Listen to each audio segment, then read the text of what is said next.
శ్రీ గురుభ్యో నమ. శ్రీ బాలాదేవి నమో నమ. హేరంబ జ్యోతిష్యపీఠానికి స్వాగతం. రేపు సుబ్రహ్మణ్య షష్ఠి, అంటే సుబ్రహ్మణ్యేశ్వర స్వామి వారి యొక్క జన్మదిన మహోత్సవము. ప్రతి సంవత్సరం మార్గశిర శుద్ధ షష్ఠి సుబ్రహ్మణ్య షష్ఠి. ఇది ప్రత్యేకమైనది, విశేషాన్ని సంతరించుకుంటుంది. మరి రేపటి రోజు చక్కగా ఎవరైతే వివాహం కానివారు అయ్యుండొచ్చు, సంతానం కానివారు అయ్యుండొచ్చు, కుజదోషం గలవారు అయి ఉండవచ్చు, అట్లాగే ఆరోగ్య సమస్యలతో బాధపడుతున్నవారు అయి ఉండవచ్చు.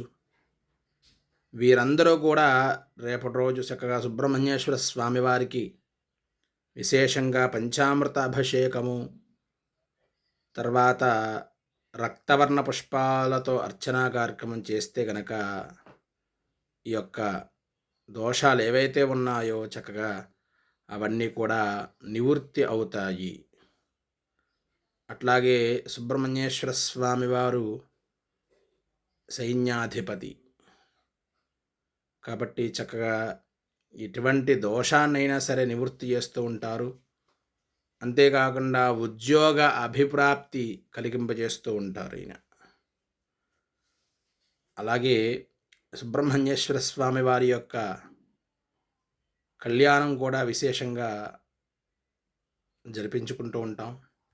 ముఖ్యంగా వివాహం కాని వారి వివాహం ఆలస్యం అవుతుంది అనుకున్నవారు చక్కగా సుబ్రహ్మణ్యేశ్వర స్వామి వారి యొక్క వల్లి దేవసేన సమేతుడైనటువంటి సుబ్రహ్మణ్యేశ్వర స్వామి వారికి కళ్యాణం కూడా జరిపిస్తే కనుక త్వరితంగా వివాహం కలుగుతుంది.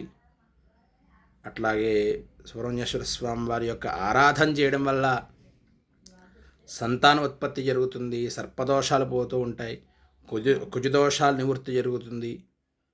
కుజదోషాల్లో చాలా రకాలు ఉంటాయి.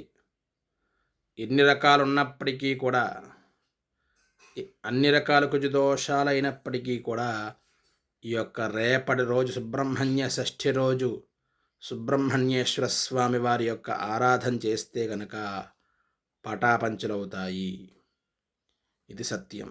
కాబట్టి ప్రతి మానవాళి కూడా చక్కగా ఈ యొక్క వేడుకగా పండగగా చేసుకునేటువంటి మహత్తర ఘట్టం సుబ్రహ్మణ్యేశ్వర స్వామి వారి యొక్క షష్ఠి జన్మదిన మహోత్సవము. ప్రతి ఒక్కరూ కూడా చక్కగా ఈ యొక్క మహత్తర ఘట్టాన్ని సంతరించుకున్నటువంటి విశేషమైనటువంటి విధి విధానాలను కూడా పాటించండి. చక్కగా మీకున్నటువంటి దోష నివృత్తి దోషాన్ని చేసుకోండి. సర్వే జనా సుఖినో భవంతు.